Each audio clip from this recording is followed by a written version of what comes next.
In this video, you're gonna witness Vietnamese countryside noodle factories, the birthplace of some of this country's best street food. There are so many sensations in my mouth right now. Already on this cross-country noodle tour, we dined in Hanoi and chowed down in Hue. That was really incredible. But at our next destination, you'll find bowls of yum, different from anywhere else. This, my friend, will blow your freaking mind. Okay, I'm up for that. Today we're taking on noodle factories, from quickly fading traditional styles of production, There's no machine that can counteract love, to incredibly innovative noodle making operations. Whenever there's a necessity, somebody figures out some way to overcome that, but it's always done in a delicious way. The fun and food all start now. This is Hoi An, a small countryside beach paradise located in Vietnam's central region. The city is famous for its well-preserved ancient town, the aged canals running through it, and CAO LAU Noodles. Flavors and sensations arranged harmoniously to create an elegant and inviting aesthetic, promising nothing but pure pleasure. Incredible. Being the regional staple, CAO LAU can be found everywhere in this city. And here at CAO LAU Ballet Restaurant, you'll find it in its finest form. This is my favorite element inside of here. Do you know pigs can take criticism really well? They have a thick skin. Oh.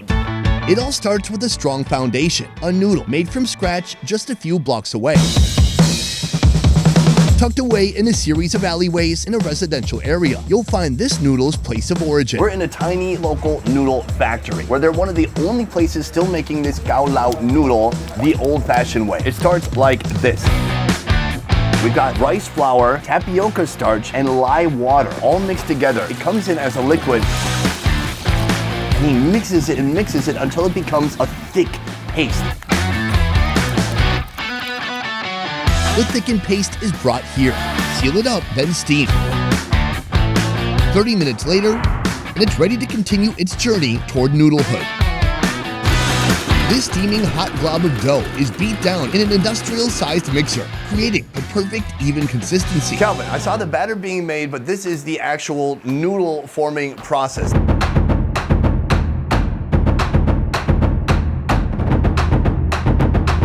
This is a professional, this is a preschooler. See, I'm more like a professional eater. He's rolling it out with the pin. He gets the width just perfect, cuts it, and then it goes through the noodle, what do you call that? Like the Play-Doh machine. It's called a noodler. I love his technique because as he flattens it out, you see the tiny indentations into every time the piece of wood rotates. If it's just one completely long sheet, it'll rip in the noodler. How far back does this noodle factory go? 4 generations. Great-grandfather, grandfather, father. Our noodle master, Lau, preserving tradition, he is one of the rare local producers who's still making these noodles the old-fashioned way, despite the competitive popularity of machine production adopted by almost everyone else. How can you compete with big noodle making factories? Even if there are factories, nothing beats doing it by hand. There's no machine that can counteract love. One more steam session, and we finally have it. CAO LAU Noodles. Now it's the chef's turn. Ship the noodles to the restaurant fresh, then blanch and add them to a bowl of fresh herbs. Thick, glistening char siu sauce is draped over the noodles. Char siu pork, annatto oil, then pork fat for the vegetables. As a final touch, satay, char ram, and deep-fried pork fat. CAO LAU is a very interesting dish because it's not a brothy dish. Yeah, it's not a dry dish. It's right in the middle where it's kind of swashy. Do you remember seeing at the factory they have those little tiny squares? This char ram is made from the same dough as the noodles. Instead of steaming, it's cut into squares and fried. They're not the LSD squares. Yeah, these will not melt on your tongue. They're much more crunchy, but maybe still trippy. Let's try it out. I love that. From here, as beautiful as this bowl is, it is meant to be destroyed and mixed up. Now they're soaking up that sauce. The sauce is just so yummy. Nice fat to meat ratio. It's very moist. Moist. I'm looking for the perfect bite. I want a little bit of the sasu, A little bit of the greens. Like so many Vietnamese dishes, it's a flavor sensation as well as a texture sensation. I really like the use of herbs. It really livens up this dish. We know by now, I don't like a soft, limp, impish noodle. I like a noodle with some body to A it. noodle that does deadlifts. A noodle that does clean. A noodle that sits there in the gym for 3 hours and says, hey, you got this. It's a CrossFit noodle. From here, we are going to another place in Hoi An as well. The guy holding my cue cards just dropped them all in the wind. Usually it's all scripted. I don't know what to say right now. Kevin, I'm freezing. Push the button. Go to voiceover. Go to voiceover. Go to voiceover. Go to voiceover. Most noodles in Vietnam are made from rice, but this next one, well, I had no idea this next food could become a noodle. Here, it's all about the cassava. What is this noodle called and how far does it go back? Cái sản phẩm này tên là phở sắn và nó The có noodle is called PHi ＳØN. It goes back 100 years. In this region of central Vietnam, it's really hard to grow a lot of vegetables. One vegetable that grows well is the cassava root. They created this dish to help combat hunger. This noodle is used in a lot of families when rice isn't available. The noodles are made of 100% cassava. You take the peel off, you then dry it in the sun, then you make a powder out of it, and that's the powder we use to make the noodles. Like a cassava batter. Cassava batter. They pour a cassava batter into a duo-functional pot. It boils and whisks the batter simultaneously. Once the batter thickens up, it's moved to a kneading machine to smoothen its texture. It gets thick, and then they put it in this machine which extrudes it like a Play-Doh extruder. This machine presses the batter through a filter, extruding strands of noodles, while the tray beneath bobs and weaves to and fro, creating this unique webbed pattern. A pattern crucial to the survival of this noodle. What is the purpose of the crisscross pattern? bột sắn khi mà nó khô đi rất là dễ gãy. They found out doing the crisscross shape allowed them to pull the noodle from one side easily. If you kind of have this netted pattern, it's just going to be a lot stronger. In the olden days, before they had machine, they had somebody standing high, pushing down the batter. I think it just goes back to reflect on the innovation that you find everywhere in every corner of Vietnam. It's never just this low standard like, well, just boil cassava and eat a cassava. They're like, I need freaking noodles, dude. The full trays of wet noodles are taken out into the fields to sun dry. By noontime, all of these sheets get dried in the sun. By 4 or 5 p.m., it's done. Calvin, that is how PHi ＳØN, that is how this particular noodle is made. The only thing left to do now is to eat it. Jinx. PHi ＳØN is as versatile as it is innovative. And at our next restaurant, we'll see them prepared two ways, in broth and fried. First, fried PHi ＳØN. Sauté crushed garlic in peanut oil. Add shrimp, squid, and a potent blend of fish sauce, vinegar, MSG, and coconut nectar. Then some veggies and pineapple. Some starch to make it thick. Now, those noodles. Deep fry each PHi ＳØN sheet until it puffs up. After creating a foundation of several noodle sheets, dump your stir fry on top. Food number one. It looks like a bird's nest. It just erupts itself from this dish. What if we put some of the seafood on the noodle? What if I fed you from over here? Yeah, I mean, so many things are possible in life, right? The stir fry is great, but to have a little bit of extra crunch. It's a great way to prepare noodles. It just makes them fun, light, crispy, and it creates a whole new texture sensation. The noodles here aren't the main star. They play more of an accompaniment, an accoutrement, Like a cameo. like what I do once in a while on the show. Oh, you do cameos? Do you consider me a co-host? I don't consider you a celebrity, so. How about a friend? Friend cameo. Next up, our main course, snakehead fish noodles. Sauté onion pearls, garlic, and turmeric, then add seasoned fish and pork. Now for the broth. Cook a whole snakehead fish for 5 hours, then squeeze out its essence, extracting its delightfully fishy flavors. These cassava-based noodles take almost no time to soften up. Toss everything in the bowl and send it out the door. This broth was made with turmeric and pearl onions.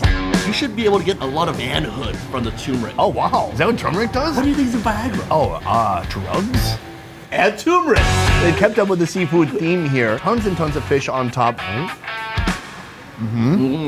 That turmeric really blends in well with this fish. It gives it a very nice herbaceous feel. To me, it tastes like a freshwater fish. I can taste that minerality. This is what I really care about right here. When you pick them up, they almost break under their own weight because they're so saturated with the broth already. Oh, I like that. They're still satisfying, but I gotta say, you have to be quick with this one. If you let it sit around at all, it is gonna turn to mush. To each their own. This might be the reason why they like this noodle. They like that mushiness that kind of combines everything together. Cassava is something that you see in boba tea. It's really interesting to see the local regional area utilize what's grown here and make something out of it. I think that's really cool. All right, On to the next location.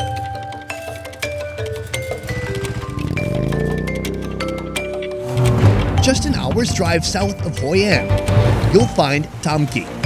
This is Vietnam's true hidden treasure. Serene, unspoiled sands and laid-back beach town vibes. However, there is one thing they take very, very seriously. Oh, another one coming off. This noodle is called Mi Wang. Mi Wang is a noodle you're gonna find only in the central region. Oh, I didn't ask if I could do this. This noodle dish is the result of centuries of history. It has just such a nice, soft, cushiony, thick, lovely texture. Locals, influenced by Chinese merchants in the 16th century, created and developed what is now the infamous Mi Wang, a cultural celebration of central Vietnam. This looks really similar to the banh pho we had in Hanoi, but there's quite a few differences. Here, this is made completely from rice. They actually take the rice, they soak it, they grind it, make their own batter, and then steam it. Whereas the banh pho in Hanoi would be made with a little bit of tapioca starch. So that means this is gonna be a much more fragile noodle. The only thing left to do is add all the other ingredients and eat. The noodle sheets are chopped into noodle strands. Then they head to the bowl. Next, a protein trifecta. Shrimpies, quail eggs, and char siu pork. She adds a special broth made of beef bones, annatto oil, and spring onion roots, char siu sauce, spring onions, and peanuts. Here, you have Central Vietnam in a bowl. This, my friend, will blow your freaking mind. Okay, I'm up for that. These shrimps have been caramelized, have a really nice fish sauce and sugared flavor to it. All right. As you chew the shrimp, the sauce bursts out of it. It was very flavorful. I like that. This fish sauce is mixed with chilies and garlic. It's really strong. Could you have that back? It is very pungent. Next, we have this homemade chili sauce. Let's mix it all up.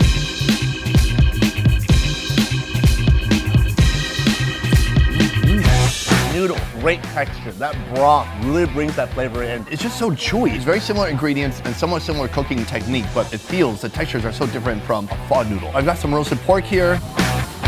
Pork and seafood, they belong together, especially in a bowl like this. Let's try this broth. It's enough salt and enough flavor for the whole bowl. Yeah. No matter what temperature it is outside, a bowl of Mi Wang is always perfect. Sometimes a bowl of pho, it's a little too hot. It is over 100 degrees, midday, but people can still manage these noodles because it's not just a big steaming hot bowl of broth. One more bite. Mì Quảng này là ngon nhất trên thế giới. Không có mì Quảng nào mà ngon như cái mì Quảng này. Mì Quảng này là hết sức. Xuất sắc. You know Russian? German. Best Ever Food Review Show is a small team of independent creators, and everything we do here works because of you guys. Click the link in our description to join our Patreon and receive exclusive benefits. A piece. It's basically impossible to find almost anywhere else in Vietnam, and certainly anywhere else in the world. Is there any CAO LAU in Saigon? Từ đây mình chuyển máy bay đi. There's a CAO LAU spot in Saigon we didn't know about. Oh. You're a better man knowing that this noodle exists. I'm like Tony Robbins now. CAO LAU. CAO LAU. Oh, what's happening? CAO LAU. Seizure. CAO LAU. I could hardly get the real texture of the noodles themselves. The noodles are not the lead character. It's an ensemble cast, and they all play a role. It's Noodles 11, Ocean's Noodle. It's Lord of the Noodle. nailed it. Tell me your absolute honest opinion. Don't pretend to like it. Do you think I ever lie? Yes, I do. Guys, that is the end of noodle video number 3. 2 more on the way. After this, we are headed to the deep, medium. It's not really the deep south. We're going to Saigon. Huge thank you to Calvin for joining. Give a quick handshake. And this is Calvin right here. He has a channel, FKN Deliciousness. I'm not sure what FKN stands for, but don't worry about it. YouTube, Instagram, follow him there. See what he's up to. Tons of fun food adventures in the USA, Vietnam, and even more than that. Guys, that is it for this one. Thank you so much for watching. I'll see you next time. Hey, who looks younger? Can you believe I'm the younger one? What's up with your hair? Why do you have so much of it? I hate you. I'm gonna get a hair transplant, but from your head to my head. I am a little bit drunk. Let's cut.